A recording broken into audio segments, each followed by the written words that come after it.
Okay, it is official. I've gotten these plates front mounted. Um, I received these Randy Orton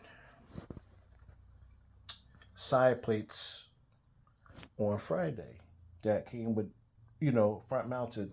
I have Brock Lesnar plates that are also front mounted, and I'm going to put them on the Red Universal, but I have the screws for you know, the front mounts. But the problem is what they don't tell you about getting plates front mounted is you may have to make adjustments to the leather. What I mean by that is the holes aren't big enough to um, for the screws for the mounts to go in. So you have to like make the holes where uh, the side plates go, like the holes where they screw in at. You have to make those holes bigger. Um, Let me show you what I'm talking about. Let me just flip this over real quick.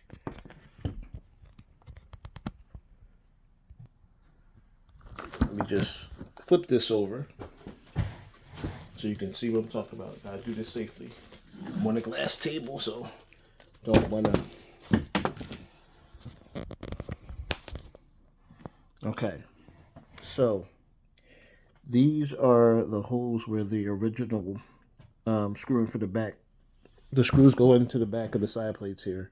The holes for the front mounts are kind of like right next to the the posts for the side plates that go in the back. So the holes have to be made bigger in order to put the front mount screws in. So like the Chicago screw, this is the bottom part of it in. So if it wasn't for me owning this tool right here and a hammer, I wouldn't have been able to front mount these screws. I've had to get somebody to do it for me. Now I do know a leather guy. There's a friend of mine that could have helped me with this process, but who wants to wait? When you get those front mount plates, you want to be able to slap them on easily. So this is one thing I've seen people with like front mounted screws. I never understood. Like I'm thinking you could just slap them right on without no problems, but it's not like that. Like you have to. I mean, unless the holes are really big with the leather, you have to like make adjustments. So like, let me show you right here. So see, this is the hole right here to the front mount, and then the poster on the side of it. So I had to take this tool with a hammer and kind of bang it so that it opened up the hole. Like I said, if you don't have a tool like this, and you don't know anybody that can help you with leather, you'd have been asked out. You had to probably send it somewhere and get it like help like that. And like I said, who wants to do all of that? So just keep that in mind if you ever decide to get your network local belts fully loaded, or I guess any belt with side plates. If you want to get them front mounted, because you may have to adjust the holes. They don't tell you that. I just found out the hard way that I'm like, when I got the Brock Lesnar plates, I put them on here, and I noticed I couldn't do it. I was like, oh, it's not as simple as slapping them on. And I forgot I had this tool here.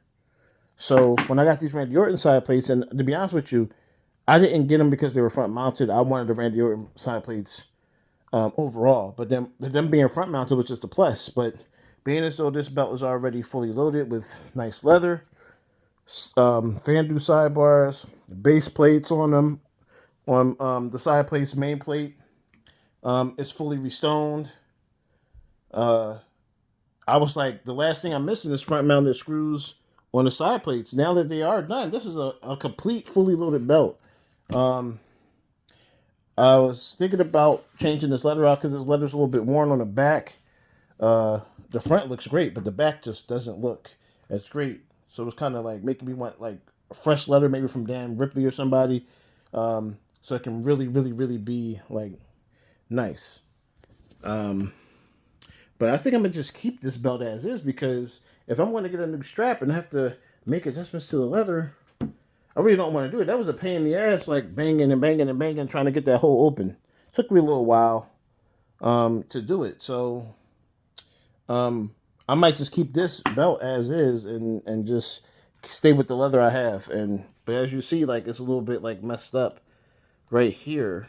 That's what makes you want to change it out, because to have this nice, everything nicely done to it, the leather should be fully nice as well, without no like no to it, no nastiness to it. So, but here I got it. This is a fully loaded WWE Championship.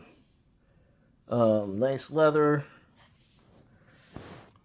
front mounted screws on the side plates. Base plates, nice stones, just like you see it on TV. I ain't gonna lie, like I've been like holding these network logo belts more than I usually do. When they're decked out like this, these belts are so much better than the actual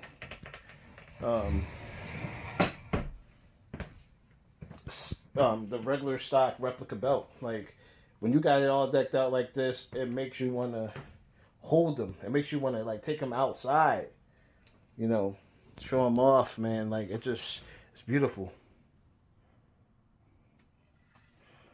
Um, let's do another look. All right, here it is.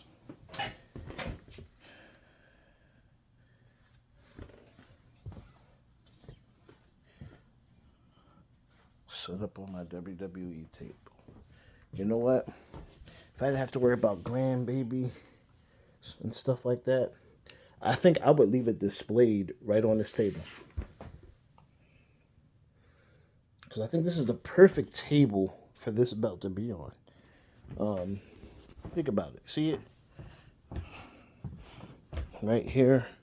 If I had this displayed, let me move this table over here. Like this.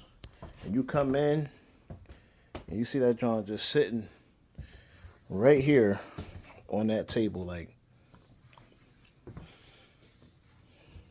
right on the WWE table. Tell me that wouldn't be dope.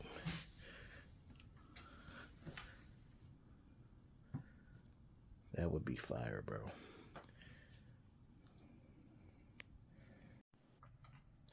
Anyway, thanks for watching, y'all. Give me a like and subscribe to my channel.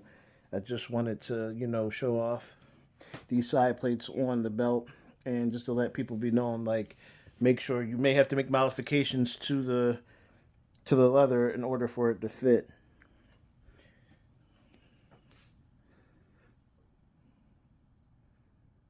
Yeah, man. So, I look forward to, posting more vids on my belts and different things. But I just got these Randy Orton side plates in. And yeah, man. So this belt is official now.